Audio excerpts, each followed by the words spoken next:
हम देख रहे हैं भौतिक, फिजिक्स। फिजिक्स के क्वेश्चंस सभी एग्जाम्स में आते हैं, कॉमन रहते हैं। तो हम पढ़ते हैं फिजिक्स। फर्स्ट क्वेश्चन है हमारा, दो सदिश वेक्टर, सदिश को बोला जाता है वेक्टर, दो सदिश बराबर होते हैं यदि केवल उनके परिमाण एक समान हो, केवल उनकी दिशाएं एक हो, उनके परिमाण और दिशा दोनों एक हो, परिमाण एक हो किंतु दिशाएं विपरीत हों। इन चारों ऑप्शंस में से कौन सा होगा? दो सदिश बराबर होते हैं उसके लिए तो उनके परिमाण और दिशा दोनों एक ही हो। ये हमारा राइट आंसर है। सदिश राशि किन्हें कहते हैं? जिनकी दिशाएं एक हो। और बराबर कब होते हैं? जब उनकी दिशाएं तो एक होंगी तभी वो सदिश हैं, उनके परिमाण बराबर है तो वो सदिश बराबर होते हैं। ठीक है, अब हम इसकी व्याख्या देख लेते हैं। जिस भौतिक राशि में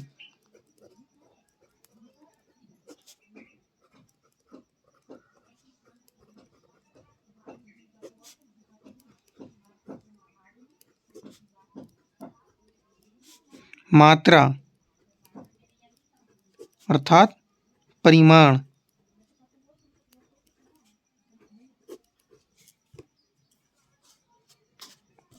तथा दिशा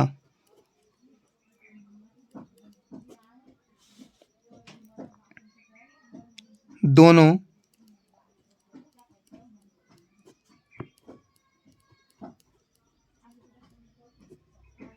निहित होते हैं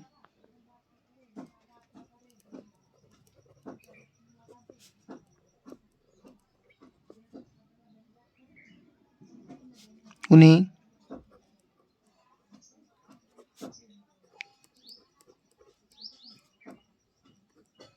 सदिश राशि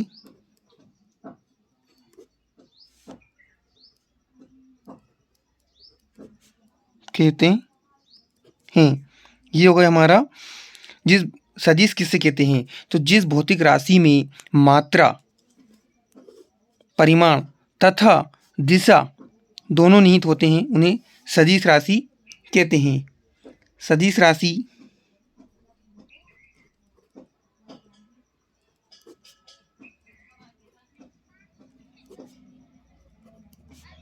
के उदाहरण हैं हमारे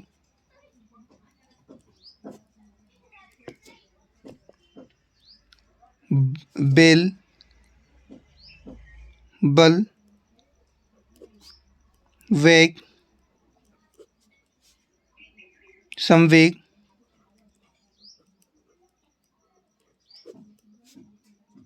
इत्यादि।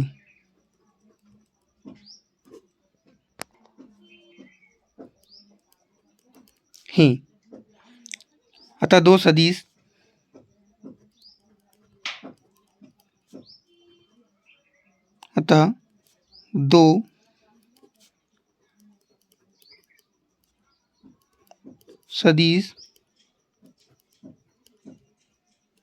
बराबर होंगे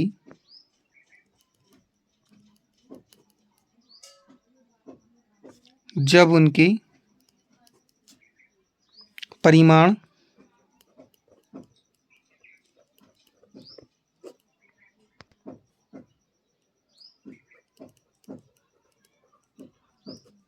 और दिशा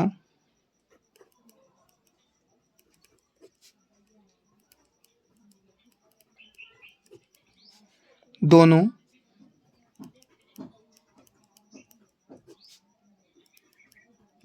समान हो या एक ही हो।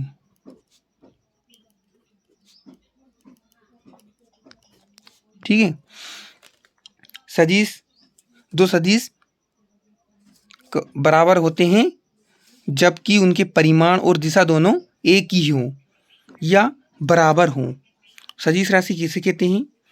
जिस भौतिक राशि में मात्रा, परिमाण तथा दिशा दोनों निहित होते हैं उन्हें सदिश राशि कहते हैं।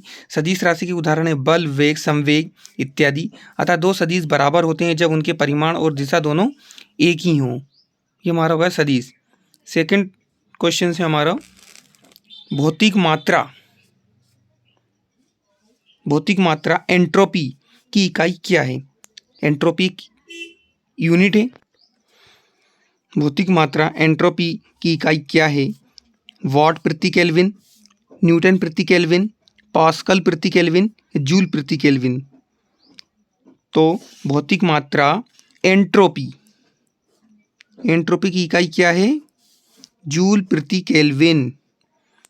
ये हमारा राइट आंसर है।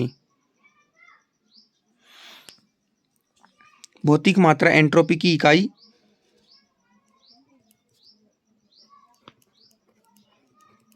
भौतिक मात्रा एंट्रोपी की इकाई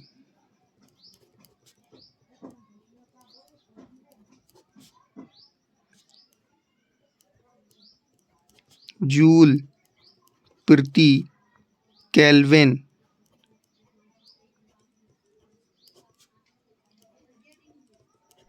है। ऊष्मागतिकी में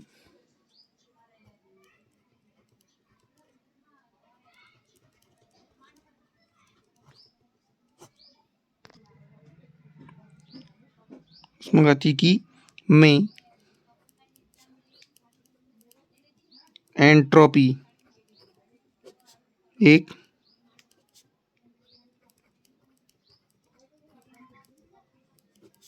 भौतिक राशि है जिसका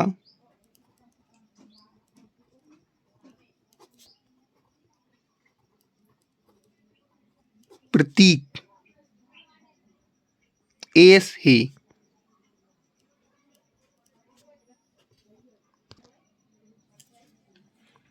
जो सीधे नहीं मापी जा सकती है बल्कि गणना के द्वारा इसका मापन होता है। किसी निकाय की कुल ऊर्जा का वह भाग जो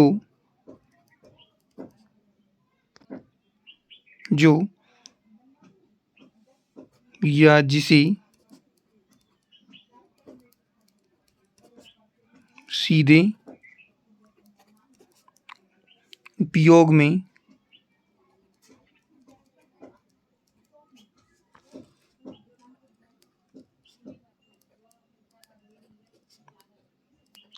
नहीं लाया जा सकता है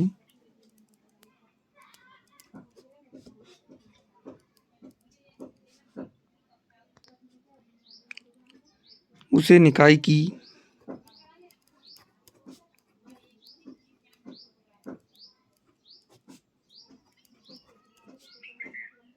एंट्रोपी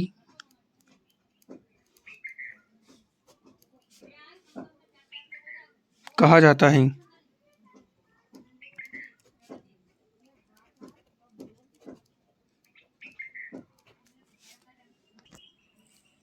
निम्नलिखित में से कौन सा ऊर्जा रूपांतरण है जो प्रकाश संश्लेषण नामक प्रक्रिया में होता है?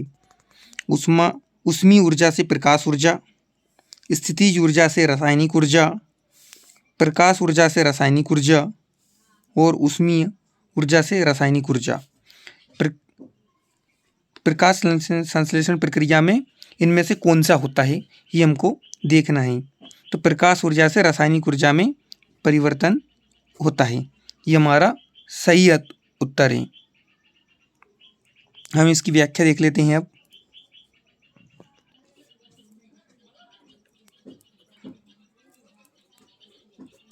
पौधों द्वारा जल, प्रकाश,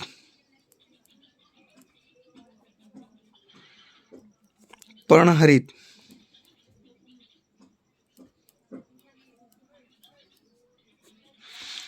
कार्बन डाइऑक्साइड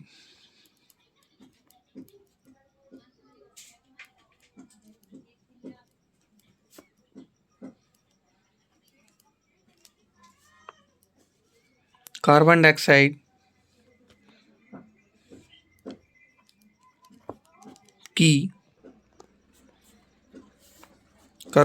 की उपस्थिति में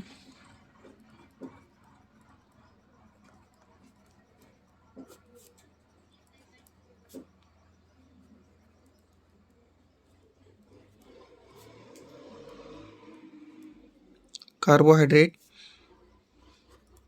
के निर्माण को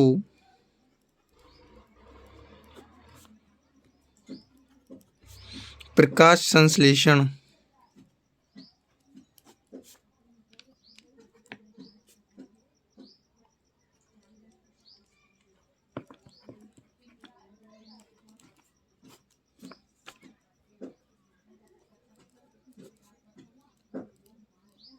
कहते हैं।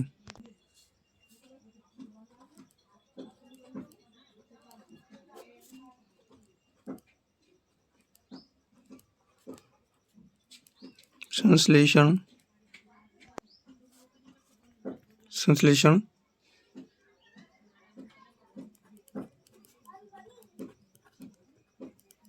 प्रक्रिया में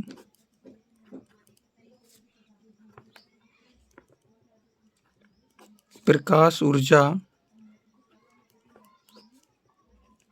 का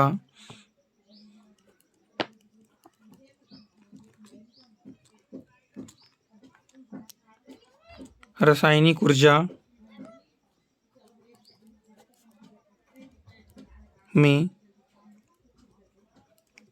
रूपांतरण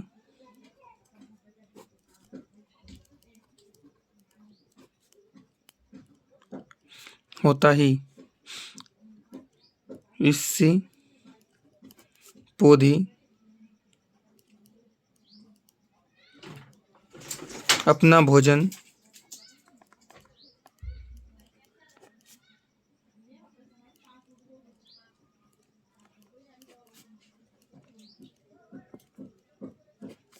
तैयार करते हैं।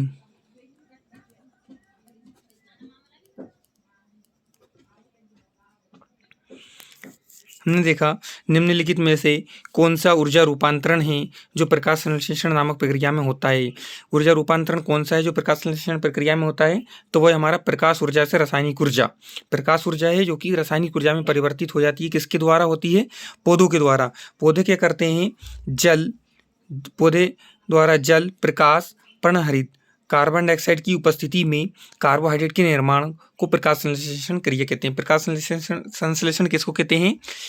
पौधे जल, प्रकाश, पर्णहरित, कार्बन डाइऑक्साइड की उपस्थिति में क्रिया करते हैं जिससे कि अपने भोजन का निर्माण करते हैं। इस प्रक्रिया को प्रकाश संश्लेषण प्रक्रिया कहते हैं।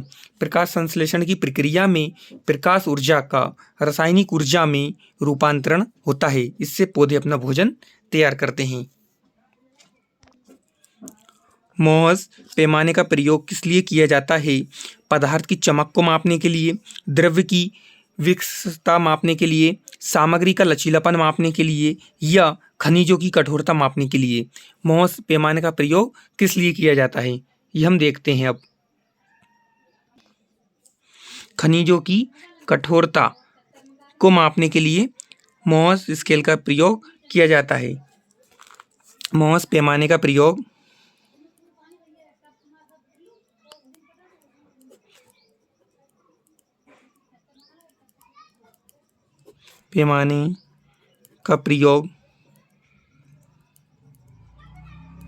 खनिज पदार्थों की कठोरता मापने के लिए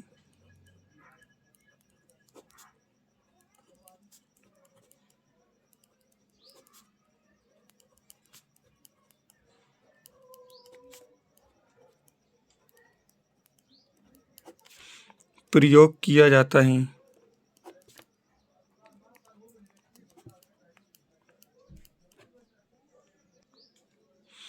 एक तोप फायरिंग के बाद पीछे क्यों हटती है, ये हमको देखना है।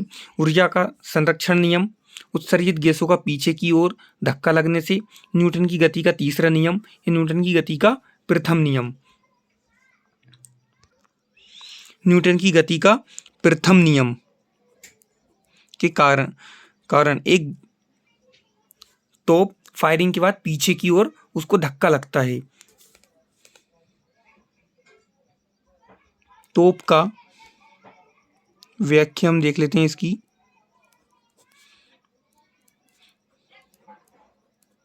तोप का फायरिंग के बाद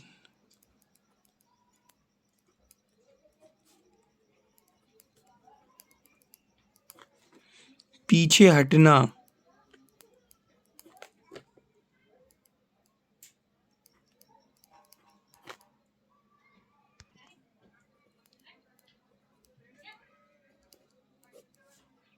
न्यूटन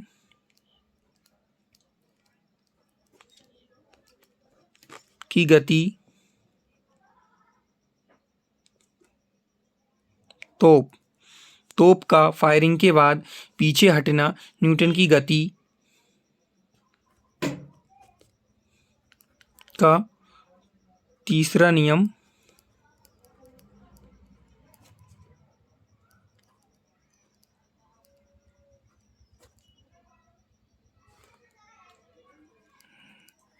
है।